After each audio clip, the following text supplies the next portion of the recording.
Post-game press conference, we have here Marina Tushova, Leila Cruz, Coach Roger Gurayev, and Irish Stalinata of the Capital One Solar Spikers who won in straight sets against the Petrogas Angels.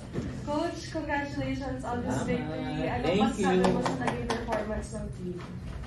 Masayang-masaya ako kasi who would ever thought na may straight namin? They're always looking at us as a low-level team. Tapos maka-straight set kami to a more experienced team. Malaking bagay sa amin yun, moral booster sa mga bata yun. Though nag-prepare talaga kami dyan kahapon. Kaso nga, hindi nila, yung preparation ko, eto yung blocker mo, hindi nila ginawa ngayon. But I stick to our original plan. Dito ka muna, Marina, you stay here, you stay here. Eh, naging effective naman kasi ang lakas ng depensa. Maski ako nagugulat. Sobrang lakas ng depensa namin. And last time kasi last game, we were struggling doon sa counter-attack namin. Ngayon, hindi kami nag-i-struggle. Kaya masaya ako. Si Marina parang sinapian Birthday yata nito. Happy birthday, Marina. Ganda ng nilaro niya. You played a good game than the previous one. So thank you. But don't say about first game, please. So that they can recall. Ito naman tanongin niyo. Thank you, Coach. Marina, like what Coach said, you played a better game today against Petrogas. What was your mindset coming into this match that made you produce such a game against them? Yeah, first of all, I didn't talk too much before game. So I like to be, more calm, but Filipinos people are always so happy and sharing these emotions. So I was like, thank you, but I just need to be focused a bit. And then what else? Normal preparation for the game, always.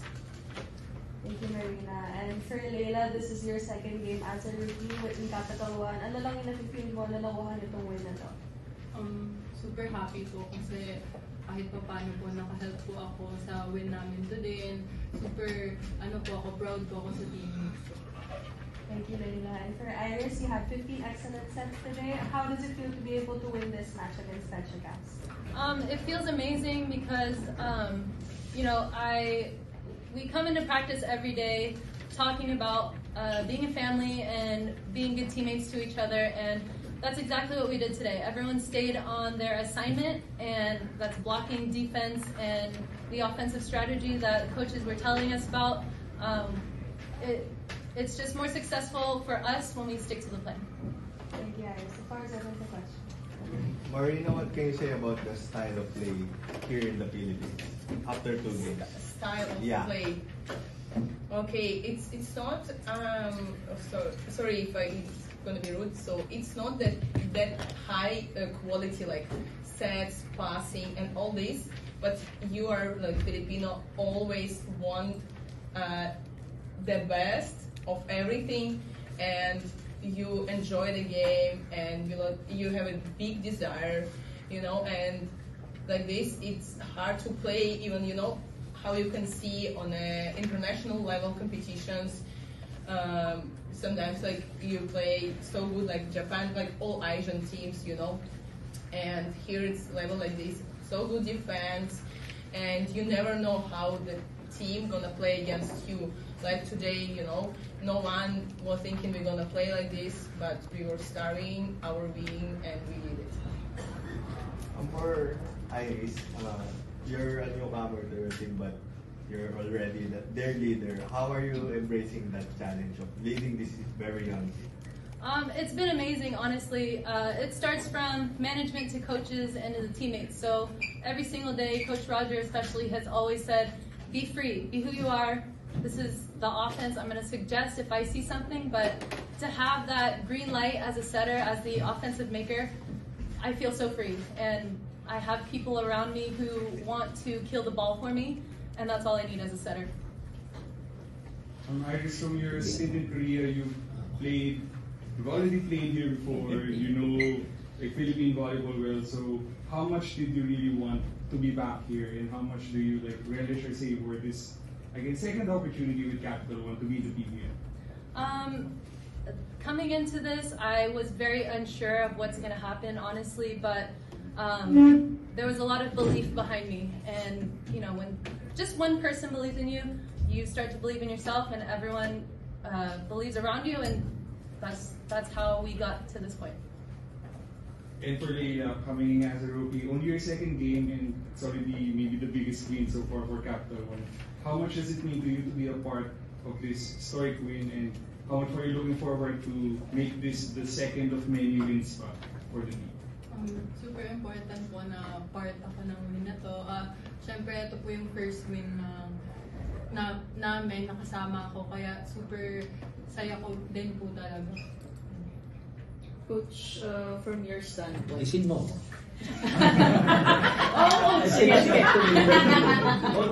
Coach, from your standpoint, what is the biggest difference that you've seen from your players from last conference and this conference? Naku, you cannot quantify it. Sobra sila ngayon. Sobra. Ang dami naming ang daming, bakit ganito, bakit ganyan. Kala ko English, Coach. Wala. There are so many people having side comments. They are so impatient. They never think that this is a less than 6 months team.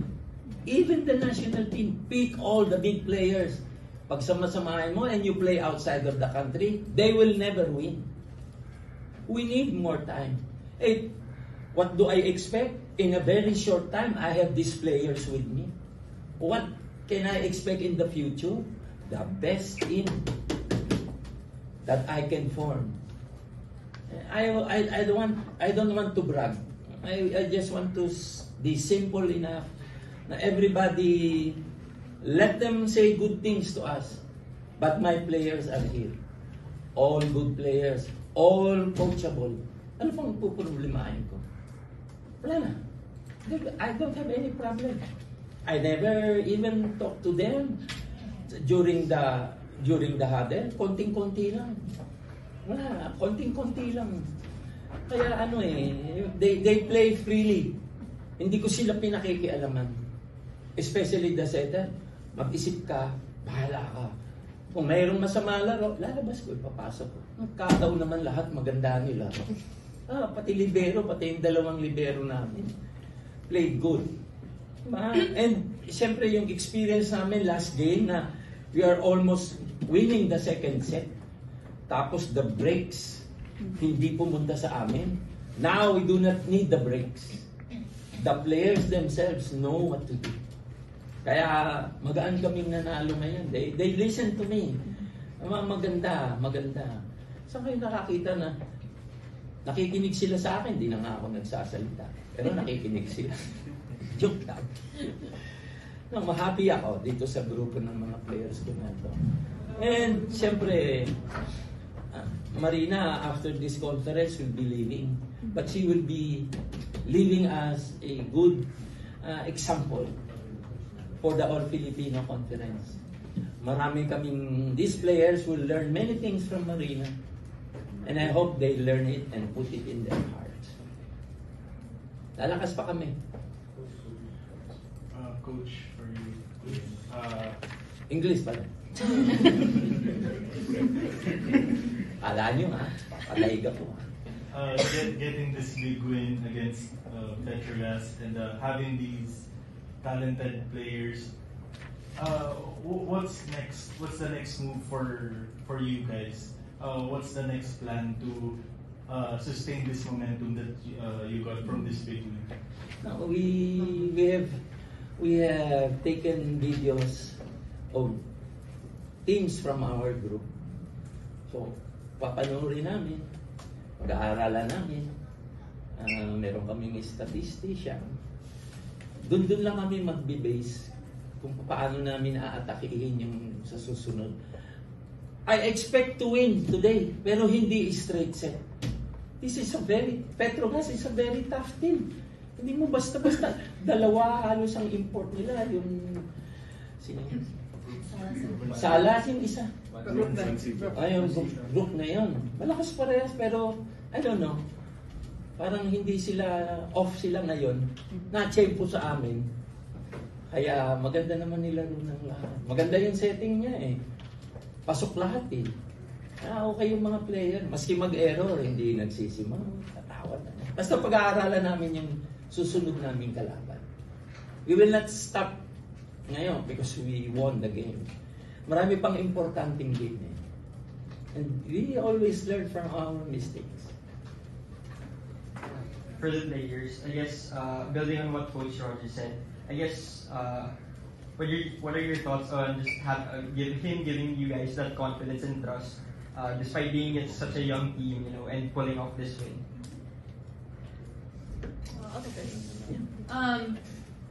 It's great having a coach who knows that you can do it, but will also give you feedback when you need it. That's what makes a great coach, and that's how you build an example for the players. And for Coach Roger putting his trust in me, he won't be so harsh on the players or push them as much as I do. So that's what I come in to do. And I'm very grateful for my teammates for allowing me to push them to and beyond their limits, as well as them pushing me as well. So if we have that dynamic in the court of everyone pushing each other, that's what's going to elevate the gym talent and confidence. Sip-sip? You know what sip-sip is? Question for everyone. Yes. What I can say, we were just starving of the game, of the win. We didn't think about what we gonna get tonight, win or lose, or we want to play, we want to fight, and we show it just, I mean, sometimes I want some punch on me, harder. So I'm Russian, we work like this. So, but yeah, thank you so much for my team tonight. Me naman, I'm super grateful po with Coach kasi po, kinip niyo po ako ng trust, and especially now nakakabalik ko lang from my injury, ginaguide niya po talaga ako sa mga need kong gawin sa loob ng Coach, we've been talking. Yeah.